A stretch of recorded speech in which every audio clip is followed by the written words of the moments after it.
Unaona hii tabia hata hapa Tanzania wanaita tabia ya uchawa Hii tabia ya uchawa, hii ni tabia ya kwenye nchi za kifalme. Nchi za kifalme, ili unapofanya ule uchawa, tafsiri yake unaonyesha utukufu kwa yule mfalme, unampa utukufu yule mfalme, unamtukuza yule mfalme. Hiyo ndio maana halisi kabisa ya kuonyesha utukufu wa mfalme. Sasa nchi zote za ufalme huwa kuna hiyo tabia, kwa sababu usipofanya hivyo, tafsiri yake ni kwamba zile mali zote ziko chini ya mfalme, hutopata mali hata moja. Sasa ndio maana kwa Yesu na wewe ndipo mahali ambako unapaswa kuonyesha uchawa wako. Haleluya. Kama kuna mahali ambako unataka kuonyesha uchawa wako, ni kwa Yesu. Hapo ndipo mahali pa kujipendekeza, hapo ndipo mahali pa kujimwaga, hapo ndipo mahali pa kujifanya chizi, hapo ndipo mahali pa kujifanya ni kichaa.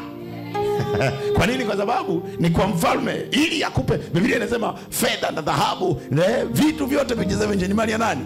Ya Bwana. Usipokuwa chawa wa Yesu, Yesu hakupi chochote. Kwa lazima ubadilike uwe chawa wa Yesu. Ukisikia habari za Yesu ni kama chizi. Nilimpenda mtu mmoja miaka ya nyuma sana pale Kidongo Chekundu. Yule bwana aisee alinifurahisha sana. Nilitokea tu pale Kidongo Chekundu, nimefika, yule alikuwa anafanyaga biashara ya kuuza maboksi haya. Pale palikuwa kuna stendi ya nini, ya mabasi. Basi zilikuwa zinaenda mikoani, zingine zinaenda Mbeya, zingine zinaenda Tunduma pale. Sasa yeye anauza maboksi kwa ajili ya kufunga ile mizigo. Alipokuwa anauza, ile bwana alikuwa kwa kweli ni chawa wa Yesu. Alikuwa vizuri. Akiamka asubuhi pale kuna ile ofisi yake, kitu cha kwanza ni anapiga maombi pale barabarani. Sio ni barabarani. Wewe unaogopa kuomba zarani? Barabarani. Yule jamani barabarani, kwa sababu pale ni barabarani. Zile basi zimepaki hapa, ni barabarani, watu wanapita na kila kitu. Kwa hiyo akiamka asubuhi, akishapanga zile boksi zake, kabla kwanza hajaanza biashara zake, anapiga maombi pale. Katika jina la Yesu nakamata anga, nakamata eneo. Watu wanapita. So huyu vipi?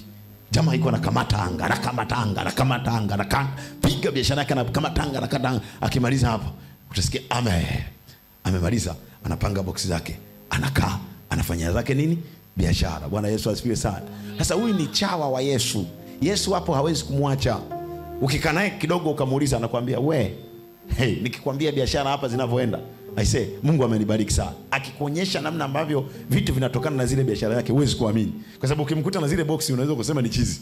Zile wewe huwezi kujua kama anapata chochote. Lakini katikati ya pale watu wanamuona kama chizi, kumbe anafanya biashara moja kubwa sana. Lakini nini kinachomsaidia? Ni chawa wa Yesu. Haleluya. Ukawe chawa wa Yesu katika jina la Yesu. Kajipendekeze kwa Yesu. Ukijipendekeza kwa wanadamu wanamsimu. Wewe jifanye tu chawa mjomba wako, ina msimu. Mjomba akifa, akisafiri, akiacha kazi. Maana sasa hizi umekuwa chawa wa mjomba kwa sababu nini? Anaka kazi fulani. Mjomba, yani wewe mjomba wewe kwenye uko. Hakuna kama wewe mjomba. Mjomba uko mjomba, yani mjomba, mimi nashangaa hata mama alitangulia kuzaliwa. Kwa nini usingekuwa wewe mjomba? Unamsifia. Sasa unamsifia.